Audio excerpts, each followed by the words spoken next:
greatness does not mean what it is that you accomplish. It means what it is that you wake up every day and fight for.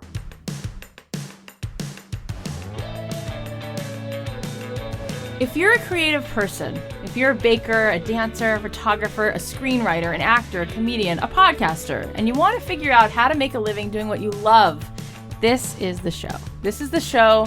Don't keep your day job. My name is Cathy Heller, and I'm a singer-songwriter. I make a living doing what I love, and I want that for you. This is the show that's going to help you do that and give you not only inspiration, but some real-life strategies. This is going to help you figure out how to take your creative passion and turn it into a profit. Thanks to Audible for supporting Don't Keep Your Day Job. For a free audiobook with a 30-day free trial, go to audible.com/dreamjob. Thanks, Audible. Hey guys, this is Cathy Heller. Welcome back to another episode of Don't Keep Your Day Job. It is awesome getting to know so many of you on the Facebook page. As I've said before, if you haven't come to our Facebook page, you've got to come on over there. It's one of the most positive interactions I've seen on Facebook. People are posting what they want to do. People are posting when they have a hurdle, when something feels overwhelming, and people are being vulnerable, and it's incredible to see that kind of courage. And then everyone else is posting comments to be supportive, and I love that. I think it's so important for us to create a culture around ourselves where there's support and there's positivity and people who can help us continue to stay in it. And that's what I want to talk about today. I want to talk about a book I'm listening to on Audible called Grit. It's by Angela Duckworth. She did a TED Talk about this, and I mentioned this in the first episode, and this is so important. She's talking about what they found in their research. The number one indicator of someone's success is not their IQ, it's not their talent, it's not where they were born, it's not their shoe size, it's how much grit, it's how much perseverance they have, it's how much they're willing to stick in it. So I really want you to hear this because every guest we've had on this show, that is the common denominator. They've all been willing to stick at it. They've had that grit. So what does that mean? That means perseverance is passion and commitment over a long period of time. It's not a sprint, it's a marathon. It's a long distance run. So often people are looking for an immediacy. They want a result right away. And if they don't get it, they get so easily defeated. They get so rejected. They feel like it's not going to happen. And they just walk away. They walk away from something that is their key to happiness. And this is the other thing I wanted to talk about. Every conversation that you've had, whether you realize it or not, at the end of the day, the goal is you want to be happy. Whether you're talking about a trip you're going to take or a relationship issue you're having or a job you're working on, you want to be happy. We all want that. Every person wants to be happy. Maggie Kiley was here on our last episode, and I said to her, what's your why? Why do you want to be a director? And why have you been willing to stick at it and put all this effort in? And she said, well, I could tell you that it's inspiring and it's fulfilling and it's true. She said, but the real adjective I would use is happy. She said, I'm so happy. When I'm on set and I take selfies of my sweaty head when I'm directing, she said, I'm just so happy. And Elizabeth Karen spoke about that. She said, when I'm doing photography and I'm on a set, I'm just never happier than I am there. And I know for myself, when I'm in the studio and I'm recording a song, it's like Disneyland. It's so incredible. The time just passes so quickly. You've had those moments. You know what I'm talking about when you feel like you're in that zone where ideas are just coming out of you and you're just so creative and you're doing something that even surpasses what you thought you could do because you were meant to do that thing. That's your gift. And especially today, people are talking about wanting to make a difference in the world. And I've said this before, it's so true. The best way for you to make a difference in this world is to take care of your own happiness. Happiness is an inside job. And so often we're looking for something else or someone else to fill us up or some amount of money or some item or some project. When you do what makes you happy, you're going to take responsibility for your own happiness and you're going to be a happy person. And then whatever relationship you're in is going to just naturally be better because you are going to be in control of your own state. Your own state of being is going to be vibrating at such a high level. So I want you to get busy doing what it is that you love. And instead of looking for an immediate sense of gratification, I want you to know that the grit is something that you can control. The effort you put in is something you can control. All right, guys, I just want to tell you a little bit about Audible for a second, because all the time people are saying that they don't have the resources, and we have these excuses that we don't have the time, we don't have the money, we don't know where to get things.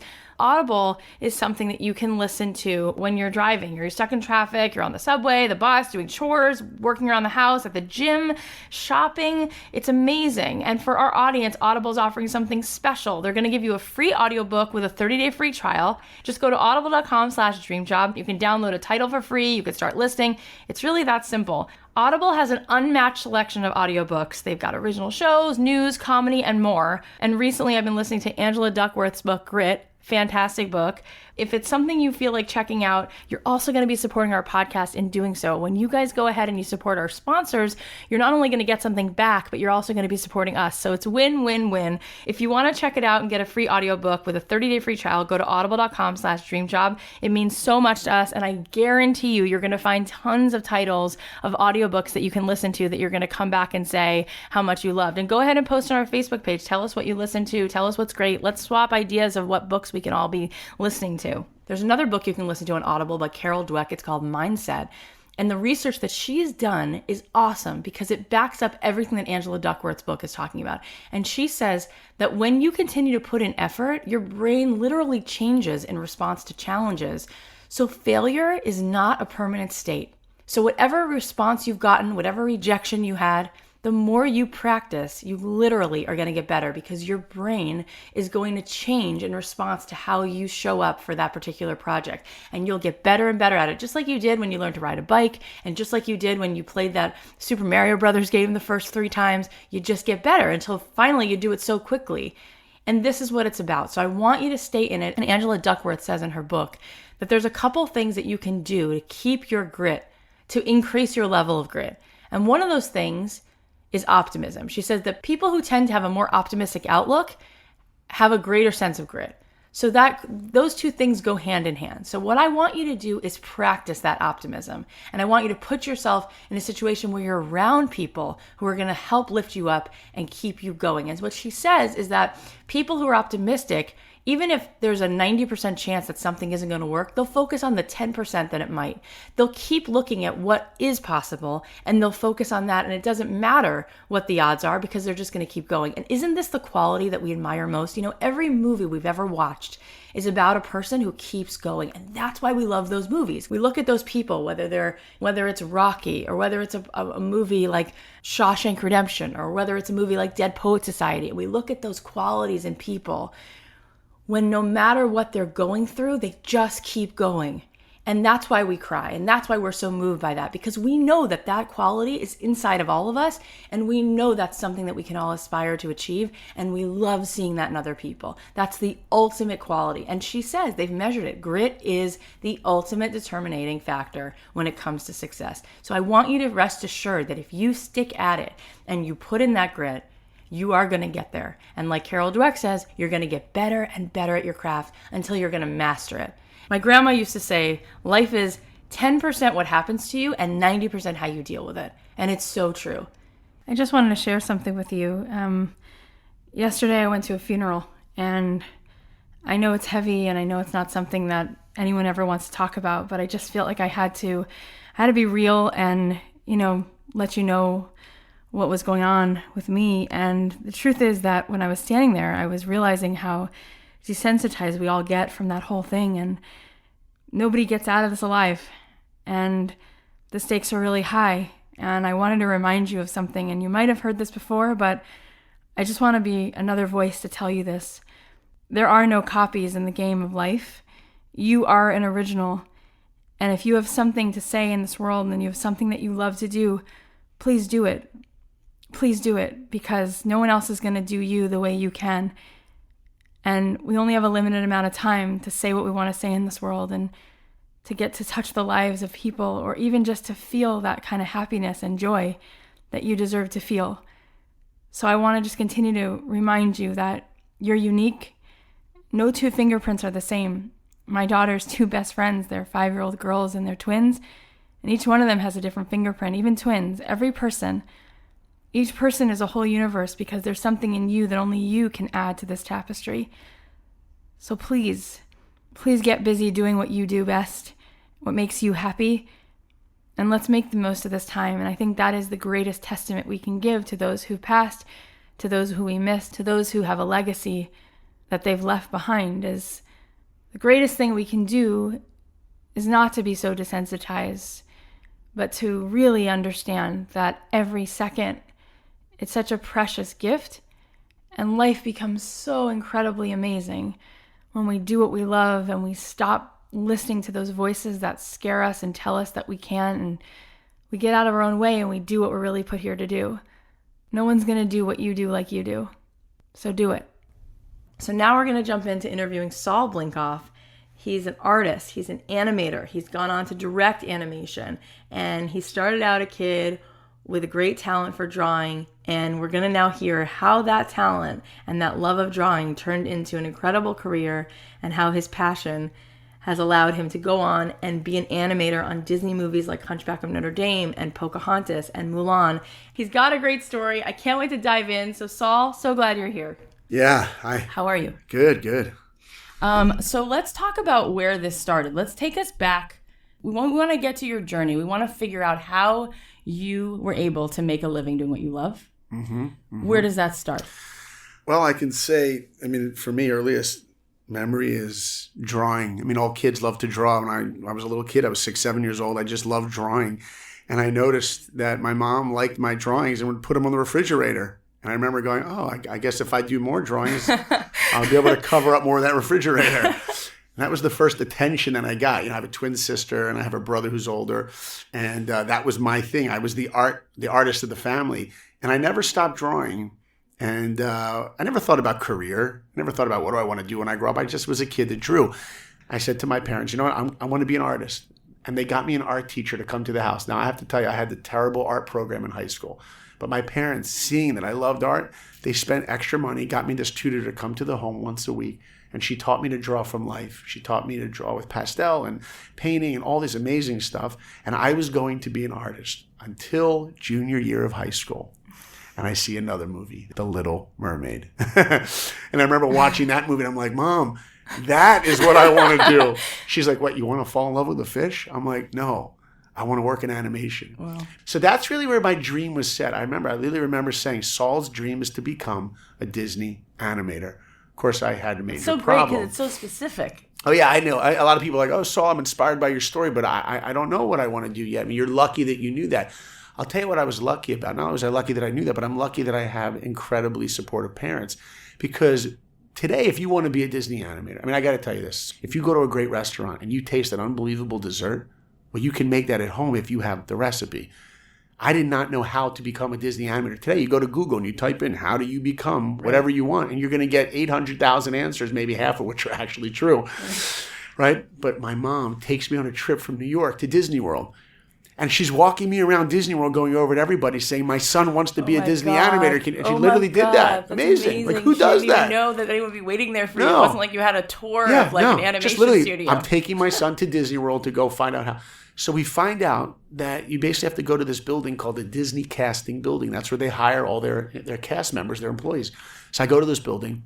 How old are you now? I'm a junior in high school, and I will never forget. It was in the morning. We got there like right when they opened, and I remember the building. Can you imagine what like a Disney office building looks like? Amazing. Yeah. The doorknobs look like the ones from Alice in Wonderland. Wow. You know, the ones that talk? They were made out of brass, I open up the doors. I walk in, and I'm in this atrium with gold statuettes of Mickey, Donald, Pluto, Goofy. Even the air in there, I will never forget that Disney air. It had like pixie dust, And there's this ramp that you walk up, and on the ceiling is painted Peter Pan, Wendy, and all that. And there's a painting of Walt Disney on the side holding a sketchbook.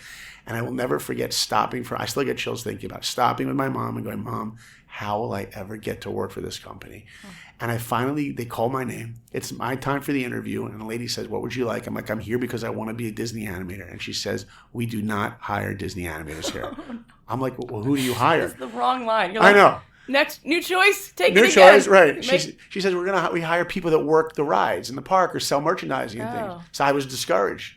I'm at the entrance to the castle, literally. And so then she says, hold on a sec. And she goes out of the room and comes back in a minute later and hands me a piece of paper. Cathy, that piece of paper was the most valuable piece of paper I ever held in my hands.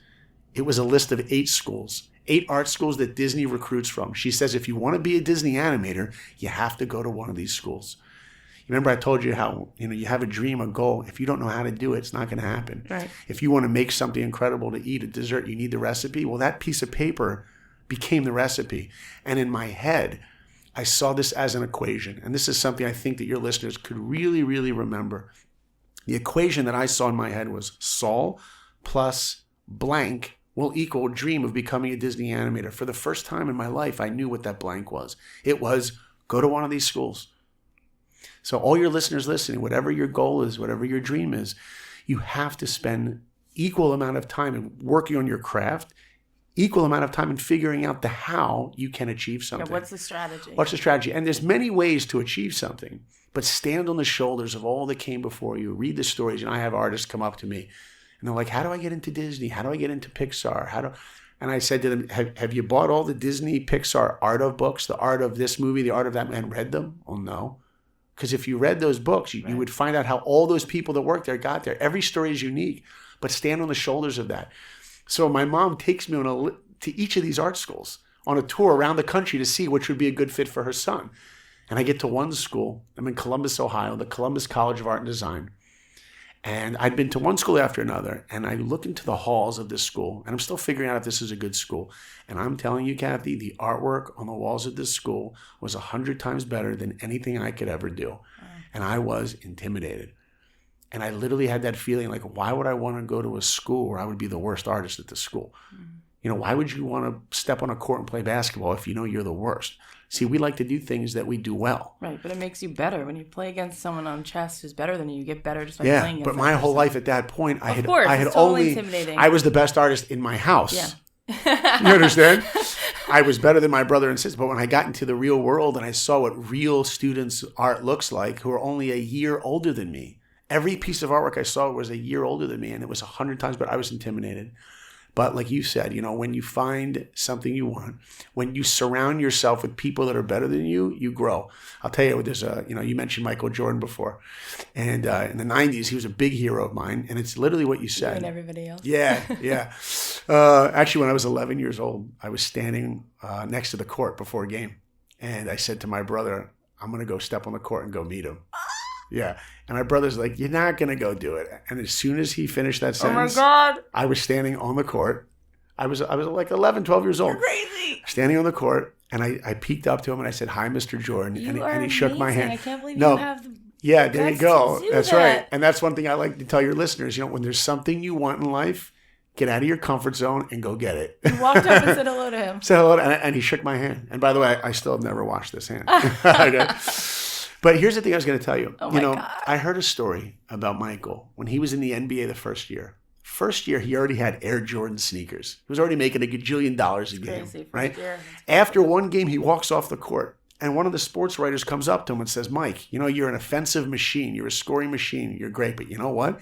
Your defense, it's a little lacking. And you know what Michael Jordan could have said to the guy? Dude, you know how much money I just made? Right. Your kid's probably wearing my Air Jordan sneakers. You Right. probably have my Michael Jordan posters over your bed. I'm going to listen to you. But years later, Michael said in an interview, he heard one thing. Something I'm doing is giving that guy the perception that I don't have a defensive game. I guess I better work harder on defense. And he did. And next year in the NBA, only one player was named the Defensive Player of the Year, number 23, Michael Jordan. Wow. Because if we want to be great in life, and that is something I think that everyone wants. It's universal. I don't care if you're 2 years old. I don't care if you're 120 years old. Every single person in the entire world wakes up and they want greatness. And that's what I always tell people, because people will talk so much about what they want. I want this, and they complain about what they don't have. And I get it. People are frustrated, but it's like, how much are you doing? Yeah. How much are you talking about what you want to do, and how much are you actually putting in effort? It takes tremendous effort, which is why I think people look up to Sylvester Stallone. You hear his story about Rocky, or you look up to people like Michael Jordan, or I look up to you, or people look up to, songwriters look up to me. And I'm like, look, it takes a lot of effort. I'm not the most talented person in the world, but I'm a person who's willing to stick at it. Yeah, talent can only get you so far. So take me back. So you go to Columbus School. So I got to say this one thing. Yeah. I can't tell you how many hours I spent at the zoo drawing terrible drawings of elephants. And I'd have kids come up around me. And they'd come on, they go, their mom would be like, look, he's an artist drawing at the zoo. When I was in school, to get into Disney, you got to do animals from life. And so I'm doing these drawings, and some of these drawings are just terrible. And there's a kid that came up on me once. He's like, Mama, that doesn't look like an elephant. And I wanted to say, get out of here, kid, But you know what? What do you know about an elephant? The point of doing every drawing is to get better and to grow and to get to the next one. It's not to get that feeling of, look what I did on the fridge. Right. Do you know what I mean? Right. So like you said, I started at this school. I remember when I got to the school, it was a very competitive time. This is before Pixar existed, before DreamWorks existed. Anybody that wanted to work in animation wanted Disney. and it was a very competitive place. I remember I walked into this guy's room, and I saw this guy had Mickey Mouse slippers. I'm thinking, like, what kind of college guy wears Mickey Mouse slippers? Right. Yeah. I noticed he had a Mickey Mouse bedspread. He had a Mickey Mouse telephone, Mickey Mouse lunchbox, like every Disney poster. It was Disney World in a room. I see in the corner he's got sketchbooks. So I start thumbing through his sketchbooks, and there are like hundreds of drawings of Mickey Mouse. Mickey Mouse playing baseball, scared Mickey, sad Mickey. I never drew Mickey before in my life. I was a little intimidated. Yeah. He had another sketchbook of hands. All drawings of hands. It's one of those things my art teacher used to have me draw, like draw my hand from different positions. I open up the sketchbook and it's like the 4-finger white glove, the Mickey hand from all these different positions. And I'm like, this guy is Mickey crazy. I turn to leave the room and I bump into the guy whose room it is. Uh-oh, I'm busted. I said, hey man, I'm sorry. He looks at me and he says, haha, how you doing? No. I'm like, no, he doesn't. I'm like, good. What's your name? He says, my name is Jason, but people call me Mickey Mouse Jason. I'm like, they call you what? He goes, Mickey Mouse. I'm like, you have a Disney nickname? He's like, what? You don't? I'm like, no, I don't. I go back to my room. I get on the phone with my mom. I'm like, Mom, if I'm going to fit in the school, you better send me some Mickey slippers. I'm going to need a Disney nickname. You have to understand, I was surrounded by people that all wanted to work for Disney. Oh, my God. And I, again, was intimidated until a week later, and this part is awesome. Get ready. A week later, representative from the Walt Disney Company comes to our school. He gets up on a stage. There are 750 art students in the auditorium, every freshman, sophomore, junior, and senior. The guy gets up on the stage from Disney and he says, how many of you want to work at Disney? Every hand went up. Oh, no. That's not good. He said, out of the 750 of you, maybe 4 of you will ever work there. That's how competitive it is. And the second he said that, I thought one thing. I wonder who the other 3 are going to be. Aww. Because when you believe in yourself, you either believe in yourself or you don't. There's no gray. You either believe in yourself that you can accomplish something or you don't. And then he says, if you want to work at Disney, here's what you need. And I was like on the edge of my seat listening, like, what do I have to do? He says, you need to have a portfolio, 25 pages of figure drawing and anatomy, all drawings done from life. We don't want to see any cartoon characters and especially no drawings of Mickey Mouse. I was like, oh, yeah. You could see Mickey Mouse Jason slouch in his chair, He's like, oh, boy, But to me, the equation was building. And this is something your listeners can really take away. When you have that equation of you plus what will equal your dream, you want to always add to that equation. So at first I knew I had to go to this certain art school. That's number 1, check. Number 2, now Disney's telling me I need to have 25 pages of figure drawing and anatomy to get my dream. Always adding to that equation. And then I went to figure drawing class the next day and started to draw non-stop. I remember that first week, when you're in college, everyone's going out partying and drinking. I go to one party, true story. There's this guy in the corner. His name is Andy. And he's doing drawings of people drinking. I go over to this guy. I'm like, what class is this for? He's like, it's not for a class. I'm like, so why are you drawing people drinking? He says, because I want to get better. He became my best friend. Andy was, by far, as a freshman, better than almost any artist in that school. And I can tell you, just by hanging out with a guy like this, made me a better artist, gave me better work ethic. And it's another thing your listeners can take away. It's like who you choose to surround yourself with doesn't just affect if you have a good time on a Saturday night. It affects who you become. So what happens? You apply to Disney? What, from there? Yeah. Yeah. Well, yeah, from there I got the portfolio together. Andy and I both sent our portfolios. Well, first I sent it my sophomore year. I sent my portfolio in and I waited and I got a letter. Do most people send sophomore year? They wait till senior year, right? You're absolutely right. Yeah. I was too excited. Yeah. And I wanted to go through the process. I send the portfolio in. A month later, I got a letter on Disney stationery. That gold leaf Mickey imprinted on that envelope. Wow. It was awesome. And I opened up the letter and it said, Saul, thanks for sending your portfolio in, but unfortunately, you didn't make it. And you are the weakest link. Yeah. And you know what? I didn't expect to get in. Right. As a matter of fact, Cathy, I actually remember thinking I was happy that the Walt Disney Company knew that I was alive. I took that letter, I put it up on my wall. Friends of mine were coming into my dorm room. I'm somebody. They're like, wow. The jerk when he sees his name in the phone book, he's like, I'm in here. Yeah, exactly. Like, they know I'm alive. They knew I put that Disney letter on my board, on my bulletin board. So then you go through another year. Yeah. Well, hold on, not yet. Back it up. I know you want to get me there, but hold on. It took a little longer than you might think. Sophomore year, send that portfolio, got rejected. Junior year, now Andy and I both send our portfolios together.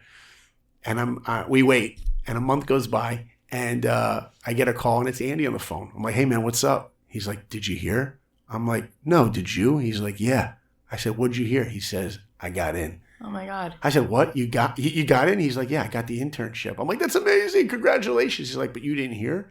I'm like, no. But they could be trying to call me right now. We didn't have call waiting back then, right? I gotta get off the phone. So I hang up the phone. I'm pacing back and forth in my dining room. I was home in New York. My mom was pacing back and forth. We're waiting. And then I can't stand it. The phone's not ringing. So I called the head of Disney myself. Who does that? Well, I did. I get the you also head. Talk to Michael Jordan. There you go, right? I stepped on the court at 11. Well, I'm not going to call the guy at Disney, of course. So I called this guy at Disney. I get him on the phone. I said, listen, my name is Saul. I went, oh, Saul, I have your name on a list here. I'm like, yeah. And he goes, yeah, he didn't make it. Oh. I'm like, what? He's like, yeah, you didn't make it. I'm like, but what about Andy? He's like, yeah, he made it. You didn't. I'm like, oh. I remember like slouched down in my chair. Ugh. It was a bittersweet moment. Was I happy that my buddy was getting in? Of course. But discouraged because I'm going back to Ohio in the wintertime. Not good. Andy's going to Disney. Orlando. Do you know what they call Disney World? The happiest place on Earth. Yeah. You know, Andy's going to the happiest place on Earth. They don't say that about Ohio. No, they don't. I'm going back to the most depressing place on Earth, you know. And I get back to school. And I'm walking the halls, and you know what I had waiting for me? I had everybody come up to me like, Saul, what are you doing here? I thought you got into Disney. Oh, you didn't make it. Oh, I'm sorry.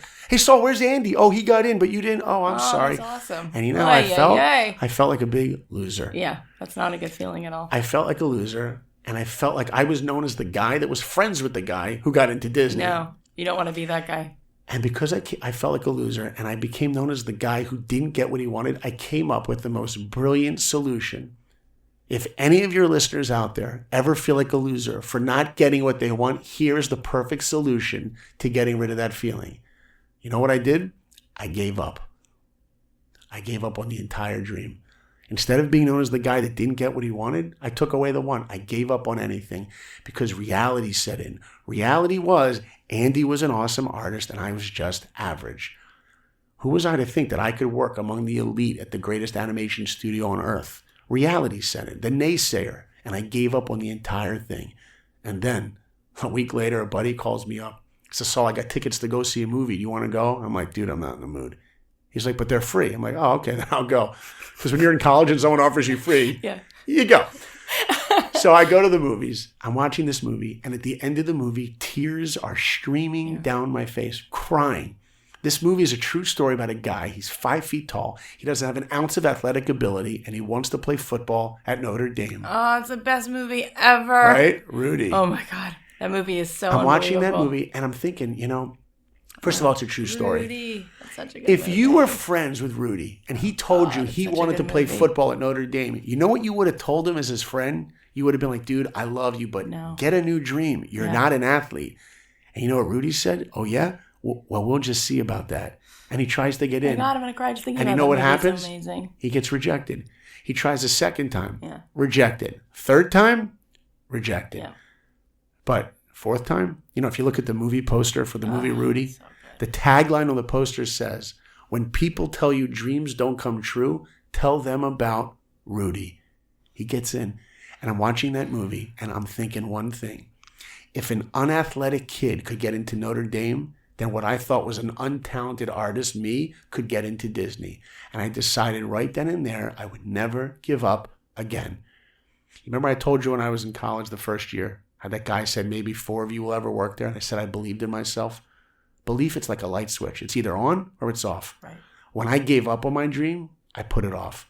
And now after seeing that movie, Rudy, I bolted that light switch up and I said, I will work hard for this every second I have, every day that I have. But I'm going to have to make some changes. I called up the head of Disney again the next day. Oh, my God. This guy, who does that? Well, I did. Yeah. I get this guy on the phone. I said, listen, let me ask you a question. How close was I? He's like, what do you mean? I said, well, how close was I to getting into this internship? He's like, well, Saul, we picked 17 students from over 3,800 portfolios around the world. You made it to number 20. I had missed it by 3. And I was going to give up on the whole thing. Do you know how many times in our lives we could be so close to achieving something and yet we feel we're miles away and all we need to do is just push a little bit more? Wow. Then I asked him another question. Why didn't I get in? Why didn't you choose me? Why did I fail? He's like, you know what? You need more perspective in your drawing. I said, what does that mean?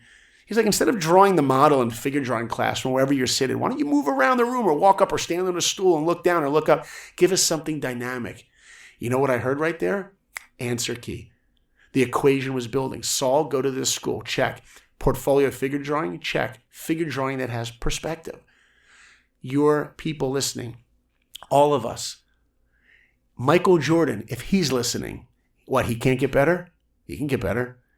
We all want to be great. Greatness means I'm always striving to become better. And that means I always need to ask the question, what can I be doing to get better? Oh, you won 4 Oscars? Yeah, you still think you're perfect? No, you could become better. How? So then he said, put perspective in your drawing. I go to figure drawing class the next day. I set up a stool. I got on a ladder. I'm drawing the model. And I remember some guys in the back of the room. They're like, look at the dork standing up on the stool, like making fun of me. Did I care what they thought? No. Who cares what they think? Disney told me what I had to do. I get the portfolio together. I get my best drawings. As a matter of fact, I remember looking at my walls of my apartment, and I had all my favorite artwork up. Every piece of drawing I'd done that I loved, all my artwork up. You know what I did, Cathy? I ripped it all down. Every piece of artwork I ripped down. Instead, I put up drawings of Michelangelo, Leonardo. I called up Andy at Disney. I'm like, hey man, send me your artwork. I wallpapered my room with artwork that's 100 times better than me. Wow. Because when we want to grow in life, we need a vision of what we're trying to aspire to be. Not just to know where we are, but what am I trying to become? Absolutely. You know, we're not human beings. We're human becomings. We're growing. We need a vision of that.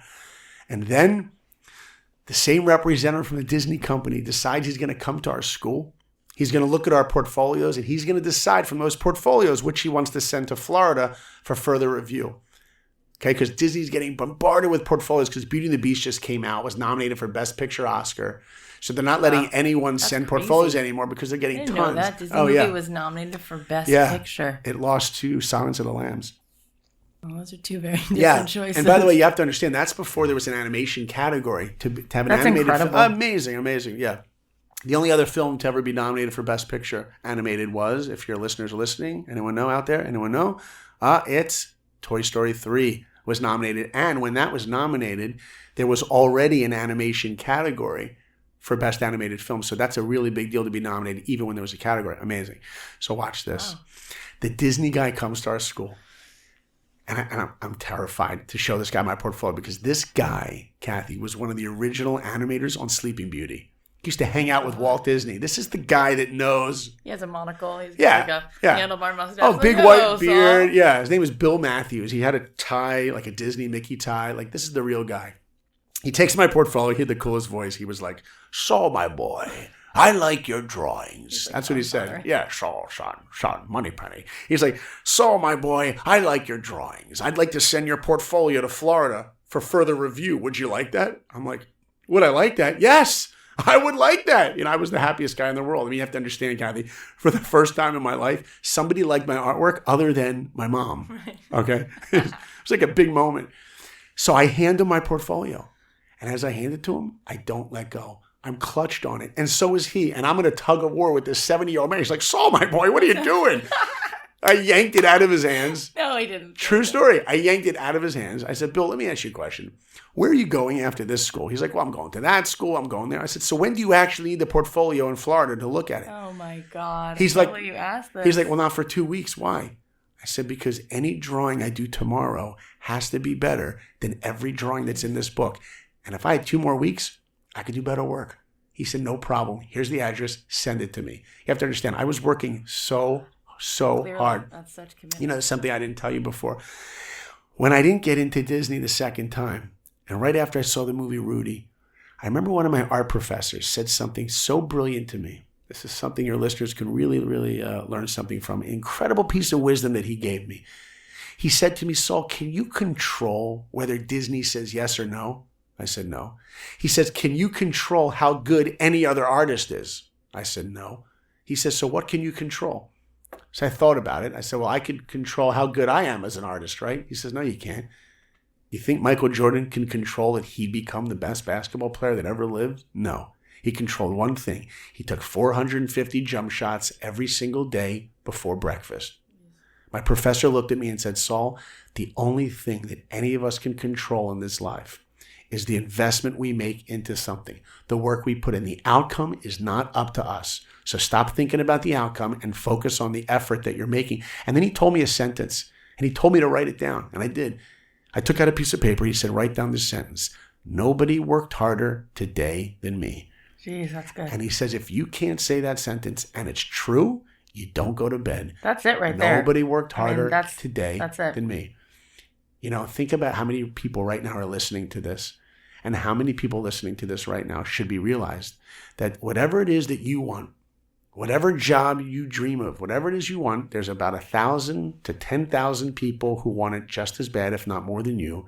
And every time you go on Facebook and you post pictures of what food you're eating, or you have to go binge watch Scandal or whatever you're doing, there's someone else out there that's not doing those things, and they're working hard for what they want. Right. We got to keep that in mind. And what's exciting is that they say that less than 10% of your competition is actually taking any action at all. And so if you really actually do it, that's so good. Then the 1 or 2 steps you take really turns into 5 or 20 because you're actually doing more than most people. You're moving. You're moving up the ladder. Exactly. Beautiful. So you stand out because you're competing against a lot of mediocrity. Yeah. So I'm about to walk out with my portfolio. And this is a key moment for me.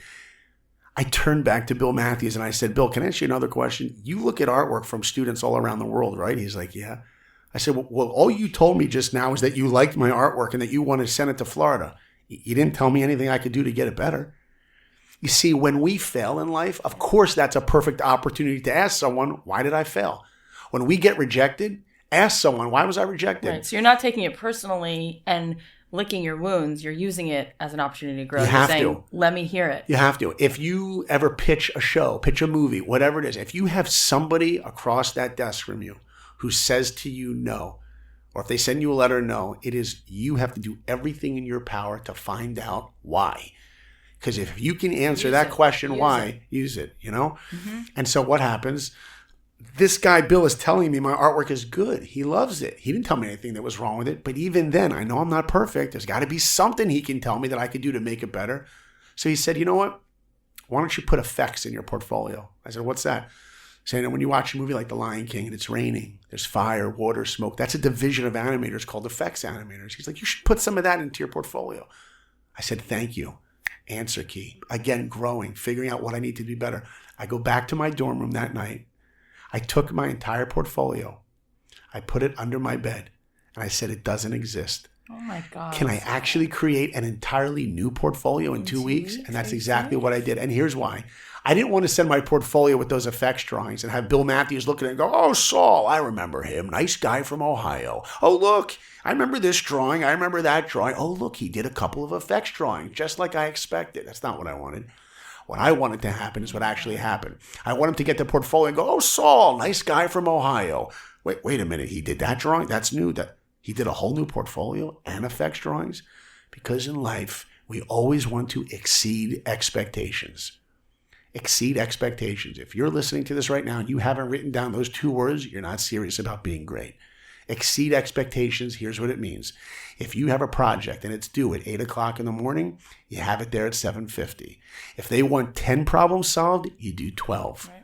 You know what, by the way, the same thing goes for relationships. My wife could call me up on a Friday and say, honey, can you stop by the supermarket and pick up X, Y, and Z? I could be driving home. What's she expecting? She's expecting me to walk into the house with X, Y, and Z. But I also can go, wait a minute, let me stop off at the cleaners and pick up her dry cleaning. Even though she didn't ask me, I have a feeling she probably want that too. Yeah. And then I walk up the stairs, I got the stuff she wanted from the supermarket and the dry cleaning. Exceed expectations. Then Bill Matthews in Florida, the Disney guy, isn't saying, oh, do I like Saul's artwork? Then I'm selling myself. Yeah. Then he knows, oh, this is the kind of guy that works really, really hard. Right.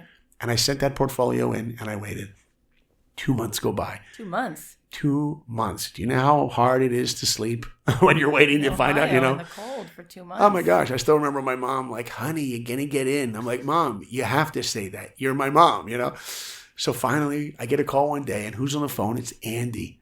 He says to me, hey man, what's up? I'm like, hey, what's happening? I'm waiting. He's like, you're not going to believe this. I'm like, what am I not going to believe? He's like, they just built a brand new wing on the studio for the next interns. He's like, you deserve to be there, dude. I'm like, thanks. He's like, you know what else? I'm like, what? He's like, they built a basketball court just for Disney animators. And you love playing basketball. You deserve to play on that court. I'm like, thanks, man. He's like, yeah, but there is one more thing. I'm like, what? He's like, they put up a piece of paper on the wall in the hall that has a list of the next interns. I'm like, yeah, and? He goes, yeah, you're on the list. I said, what do you mean? He's like, dude, you're on the list. I'm like, what? I know you're there, but what about me? He's like, no, you did it. I'm like, thank you. He's like, what are you thanking me for? I'm like, yeah, oh my gosh. I hang up the phone. I go over to my tape player. Many of your listeners probably don't know what tapes are. They play music, okay? And at the top of my lungs, I am singing, it's the circle of life and it moves us up, right? People are like leaning outside the rooms like, Blinkoff got in. I remember getting on the phone. You didn't have to go to Hollywood to become a weirdo. I know, right? I get on the phone. I call my mom. Can you imagine how fast I dialed? I get my mom on the phone and she can hear it in my voice. She's like, honey, did you do it? I'm like, no, Mom, we did it. She's like, what do you mean we did it? I said, Mom. You write movies the way you talk. You remember? make it all into a movie. It's my life. No, Mom. You meant to be a director. We did it. You speak to people. And I'm like, Mom, don't you remember, Mom? You embarrassed me. You took me to Disney World, walking me around. I'm so lucky that I've had that support. And you know what? What a gift to hear this story. Yeah. And you are a really good storyteller. Thank you. And I get to Disney. Stories. And I remember getting there, and there's a guy at the airport. Jesus. He's got a sign with like my name on it. He takes me to the Disney studios, and I walk under this gate. It says artist entrance. And I'm like, wow. That's me. I can't believe I'm here. And this is the moment. I walk into a room, and there's 15 huge animation desks. This is before computer animation. And I go into the corner, and I see on one of these desks is a nameplate, Saul Blinkoff, kid from New York that had no contacts. And if any of your listeners are listening right now, I will tell you, you can forget everything I've said in the last 20 minutes. That would be okay. If there is one thing to remember from what I've said to you, it's one thing and only. You know who you just got to listen to? Tell all your friends on Facebook. Tell your entire family. You know who I just listened to? A guy that achieved his dream that was not talented. A guy that achieved his dream that was the worst artist in his school. People think all the time that people like Michael Jordan and Tiger Woods and all these great people wake up great. Nobody wakes up great. So what happens next? So what's the first movie you're working on at that point? At that time, well, I started working on Pocahontas, was the first movie. Heard of it? As a matter of fact, I remember the last day of my internship, that same guy, Bill, brings me into his office. He's like, Saul, we want to offer you a 5-year contract. Would you like that? Oh my God. Wait, so you do the internship for how long? Yeah. A summer? Yeah, like 3 months, And then they hired you. Well, he asked, but I always love it. He's like, would you like that? I'm like, yes. Would you like a 5-year contract? I'm like, yes. So he gives me the contract. I sign it. This time, no tug of war. You could have it, I start working on Pocahontas. Then you did Hunchback. Then I worked on Hunchback of Notre Dame. When you actually get to draw a character. Yeah, well, I actually got to work on Pocahontas herself. And then Hunchback. I'd say, though, Mulan was a really big one for me. Mulan was a movie that we made entirely in Florida. You have to understand, at that point, there was 2 Disney studios, California and Florida. And Florida was like a satellite studio. The Florida studio did like 5 minutes of the movie Aladdin, 5 minutes of, Beauty and the Beast, 20 minutes of Pocahontas. But Mulan was the first movie to entirely be animated in Florida. And I was really, really lucky and fortunate to get to work on Shang. You remember the song, Let's Get Down to Business, right? Oh. To defeat the Huns. My daughter said to me, she's like, Dad, you're going to go on Cathy's podcast? I'm like, yeah. She's like, you're not going to sing, are you? I said, honey, would that embarrass you? She said, yeah. I'm like, then I'm definitely going to sing. If you're a dad and you don't embarrass your 12-year-old daughter once a week, you're doing something wrong. You're not good. No. You better embarrass your kid. She needs stories. Right? She needs to have a little bit. That's right. Yeah. That's right. Okay, so you do Mulan, then you did Tarzan? I worked on Mulan, then I worked on Tarzan, and just incredible. And at that time, actually, it was during Mulan that they had cast this actor, Miguel Ferrara, I think was his name. He was the voice of Shan Yu, the villain in Mulan. And when you can't get the actors to come to the studio to do the voice, when you're making an animated movie, you do what's called a temp voice. You bring in a local somebody to do the voice. So they had auditions at the studio for anybody that likes to do voiceover. Would they like to do the voice for Shan Yu, the villain, before we get the actor? So one of my buddies is like, hey, I'm going to go do a voice audition. You want to do it? I never did anything like that. I'm like, I'll try it too. So I go into this room, kind of like the room we're in right now. We got the microphones and stuff. And the directors of Mulan are there. And they give me some lines to say. And I remember watching them thinking, I want to do this. I want to direct. Look what they're doing. I could do that. Anyway, I ended up getting the job. I did the voice of Shan Yu, but not in the final movie. But I was the temp guy. Can I give you one of the lines? Yeah. Okay, so here's one of my favorite lines. Shan Yu finds this little doll that this little girl left, and he says, a little girl will be missing her doll. We should return it to her. There you go. That'll sound good for your listeners. Okay. So at this point, everything was going so smooth. I was animating on these Disney movies But, Spielberg said in an interview once, he said, when you see someone doing something that you want to do, that's a sign to tell you, maybe you should go for it. When you see someone, you're like, I could do that. Or that interests me. So at that point, I'm animating on Mulan. And while I'm working, we had this huge library at the Disney Studios at the time, the research library. And while I was animating on the movie, I would every day put in audio cassettes and video cassettes of directors directing voice talent. I started to understand every part of the animation process, not just animating characters. I started delving into painting, art direction, layout. So you layout. Decided you wanted to direct animated movies. And as a director, you have to wear every hat. One thing I tell young students, art students, sometimes I meet a student, they're 20-something years old, and they'll know exactly what it is they want to do. And I say to them, be careful. Don't get so specific so early. Make sure you at least give yourself the time to educate yourself and find out about different things and then make your decision. Because you could wake up in 10 years and only understand how to do one thing. And when you have interest to do something else, you have no idea how to do it. So it's really important to be broad and to wear many hats within your field. And remember, we want to grow in our careers. So I have to keep seeing, how can I learn more? If you want to be a director, you have to be an expert at story. If you want to be an editor, you have to be an expert at story. If you want to be a composer, a musician, you have to be an expert at story. If any of your listeners are wanting to go into film, by the way, there's an amazing book I'd love to recommend to them. It's called Save the Cat. It's an incredible book. There's a lot to read about it, but you guys should all go out and get that book, Save the Cat, if you want any part of the animation process, film process. So while I'm animating on these films, I knew I wanted to be a director. So while I had my day job as animating, my dream was now changing, and I wanted to go back to being a filmmaker and a director. So while I wasn't at work, every weekend, every night, I started putting a lot of effort into directing and writing. So I wrote a little short film with a friend of mine and about a little pig named Rudy. Oh my God, I just realized why. Remember? There you go. And this was me just doing it. Sometimes people wait for an opportunity. Make the content, show up, go just ahead do it. and do it. Just do it, And so we made this short film and we showed it around, and MTV offered me my first directing job in New York. The year is 2000. I went to New York and started directing this show called Spy Groove for MTV. And at that time, I started directing commercials. I did a lot of big commercials then, which is an amazing thing. By the way, I never directed commercials before, but the guy saw my work. He's like, look, you're a storyteller, whether you're telling a story over 80 minutes or 30 seconds. After that, I returned to Disney as a director, started directing movies at Disney. I did a Winnie the Pooh movie. I did Kronk's New Groove. David Spade was in that? Yeah, David Spade. Oh, he was amazing to work with. Did you work with Eartha Kitt on Eartha something? Kitt, yeah. Eartha Kitt, the late Eartha Kitt, who was Catwoman. She was also in St. Louis Blues, old Nat King Cole movie. In Disney with a corner office directing David Spade. Oh, just incredible talent. Patrick Warburton.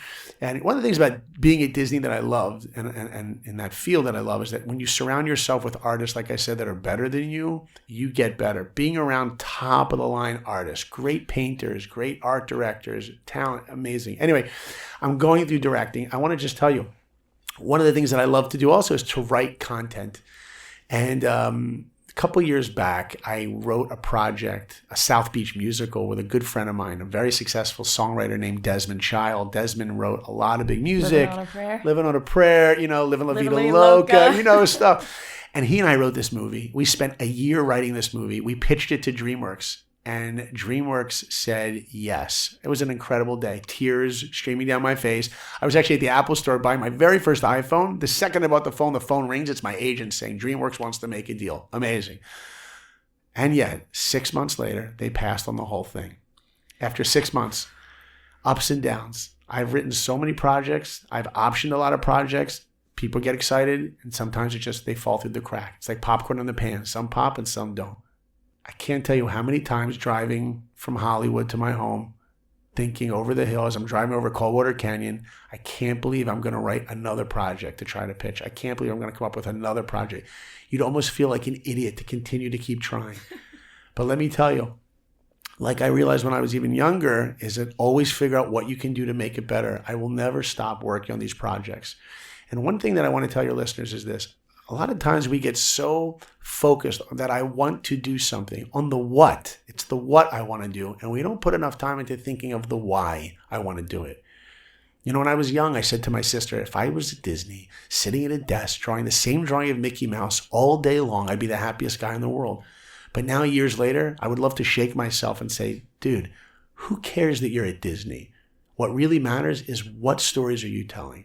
You know what I mean? It's not like at the end of life, it's like, wow, he worked at Disney. Big Knowing deal. your reasons for things. No, is why what's gonna are help you doing something? Keep recommitting to how hard it is because you know the reason you want it. Yeah. And that gives you meaning. Gives you purpose. That gives you purpose. And you know what? Greatness, and this is something really important that I remind myself, greatness does not mean what it is that you accomplish. It means what it is that you wake up every day and fight for. Yeah. What do you work towards? Steve Jobs created an amazing phone. Great phone. What if he died the day before the phone was actually complete? He never actually did it. Would you say his life is a failure? No, greatness is waking up and saying, I want to work hard at something and putting your effort. And I'll also go a step further and say, accomplishing Oscars and awards and MVPs in the NBA is really not greatness. It means you're great at something, but being great means what kind of a person do I become? Yeah. That's the end of the day, the most important thing. That's the example I want to give my kids. I don't want my kids to go, wow, I love my dad. He's so cool. He works at Disney. He did this. I want them to go, wow, you know what? My dad loves me. My dad's patient. My dad's encouraging. My dad has integrity. Those are the values of what really defines greatness. And so now here you are. You're working on a show at Netflix. Working on a show at Netflix. Gold standard at this point. Gold standard. I'm working with Jennifer Gardner. She's the voice, right? Yeah. She's the voice of this character. The show's called Llama Llama. It's a pretty big team. A big team, and she is the sweetest, most humblest, wonderfulest. You're working with the guy who directed Lion King on this, right? Yeah, Rob Mankoff. Not bad, and you sang "Circle of Life" in your dorm room, and that's you right. two are working that's together. Right. Which I did tell him, by the way. Parallel. That's how parallel. Yeah, he's executive producer on the show. Welcome to your life, Saul Blinkoff. But I tell you, one of my favorite moments is I got to direct an actor named Mark Hamill. You know who that is? Yeah. Oh my God. Little movie called Star Wars. Crazy. That was a moment for me. You know, Cathy, a lot of your listeners could be listening now and they're going to say, oh, we heard from a guy and he achieved his dream in Disney. He worked on a lot of big movies and lives in Hollywood and directs Mark Hamill and Jennifer Gardner. And wow, what a great life. But the one thing, and we could spend about 10 hours talking about, is all the failures that I've had along the way. And I'm telling your listeners, I've had equal failures to equal success. Many, many failures. I've made great money. I've lost great money. I've had jobs come right to me, and I've gone 6 months without a job. You know, there's a lot of struggle along the way. But at the end of the day, in those moments when you're failing, and it's dark, and you don't believe in yourself, and that light switch goes off, you have to remind yourself, it's almost like being a little kid again. There's that little spark in me that says, this is really part of who I am. And to fight for something, to work hard for something, that will give you energy at the end of the day to succeed. And surround yourself with people that believe in you. Who says you have to go at it alone? I heard Gary Vaynerchuk saying, like, you know, being an entrepreneur, nobody says that this is easy or smooth or you're not going to have any ups and downs, but you do it because it's absolutely what you just must have to do. Otherwise, you're going to be building someone else's dream and being hired. You'll have stability, but you're building someone else's dream. For sure. So, Saul, that was one of the most incredible stories I've ever heard. I was moved to tears literally 3 times. You are an incredible force, and you have so much humility. And I just wanted to also add, you're also a dad of 4 kids, and so you've done all of that while achieving incredible balance. And I happen to know, because we talked about this earlier, and I happen to know you, but you met your wife at Disney, and I think that that's really cool, that it shows people, you know, like when you show up as who you are in this world, you attract, you know, the people around you, the friends around you, sort of what is your destiny is sort of waiting for you, and those people will support you. And I want to give her a shout out, because I think that it always takes a great person, a partner, to help you get to where you are, you know, and support you and cheer for you along those ways. And she's been nothing but incredible at that. Amen to that. Yeah, yeah, exactly. She's amazing. No, she's amazing. She's amazing. Thank God. So here you are, you're directing, you're living in Hollywood, you are getting jobs, things are smooth, you're working at Netflix, there's no cooler place to be. What do you want next? What's the dream? Where do you want it to go from here? Every project that I write, I always start with the sentence of what it is that I want to say. One of my professors in school said to me, don't pick up a pencil unless you have something to say. The one thing that I want to infuse in all the work that I do in the future is to encourage and inspire people to go for their dreams. That's it, simply. Not just to entertain people, but to have messages that are deep, you know. Whatever projects that I write, that I'm writing in the future, that I'm working on now, working on a brother's story right now about responsibility for your brother and working hard. So the values that I value, I want to put those into the stories that I tell. And I'll also say that while filmmaking and my Hollywood life is very exciting, it's only a facet to me. You know, a diamond is bright because it has many facets. That's just a part of me. I want to be a great dad. I want to be a great husband. I want to be someone that's involved in leadership in my community. There's lots of facets to me. So my goals in filmmaking are one, but I have many goals. Also, I will say to you that, you know, Oscars and awards, it doesn't mean anything to me. It's nothing. It doesn't matter. You know, again, like achieving the finish line and saying, hey, I have an Oscar, King of the World. It's nice to be recognized by your peers, but I want to make something, some bit of content, whether it's a book, a movie, a show, that is going to inspire somebody somewhere to continue to move forward and reach for their dreams. Well, you definitely did that today. Thank you. And here you are, a person who's absolutely living their dream, making a living, doing what they love. You have not had a day job since before you, I don't even know if you ever had one, since before you went to Columbus College of Art and Design. You have been doing, since you graduated from there, you've been doing what you love. You've been figuring it out because of that tenacity and that huge heart and that ability to not take things personally and keep moving forward. And that is an incredible testament to your character. Thank you so much. Thank you so much for having me on your show. It's inspiring to see what you're doing every day. And I hope to see you again soon. Oh my gosh. Wow, Saul, thank you so much. What an incredibly inspiring story. I'm sitting here feeling so lucky to just sit and get to hear this story. And that's the thing about living your dream and making a living doing what you love. Like, you get to actually enjoy every single day, and you feel like you're going to pinch yourself because you're so lucky to get to just sit and do what you're doing. Let's talk about what are the highlights of things that you said, and there were so many. Let me see if I can boil them down to 3 things that I thought were really key, valuable. So the 3 takeaways are, number 1, it's so important to know what you want, but you have to know how to get what you want. It's one thing to know what you want. Now you got to find the strategy and go figure out how to get it. Number 2, knowing what you do well is key, but knowing what you need to work on is even more important, and then go and work on it. And the third thing, which is absolutely priceless, is you need to go to sleep every day and be able to say, nobody worked harder than me today. All right. If you like what you're hearing, go to iTunes, subscribe, leave us a review. We want to hear what you think. Tell your friends about this. Like us on Facebook. Don't keep your day job. We love hearing from you. It's a pleasure to do this show. And we are continuing to be here to encourage you, support you, and inspire you towards what you want. There's no good reason why you can't have it. We want to see people quitting their day jobs and doing what they love. Of course, all in the right time. We want to see you happy, successful, turning your passion into something that makes you a living. I want to give a shout out to the amazing team who makes this show possible. Special thanks to our executive producer, Tim Street, and producer, Emma Kikuchi. The podcast is a production of Authentic. For more info on advertising in this show, visit AuthenticShows.com.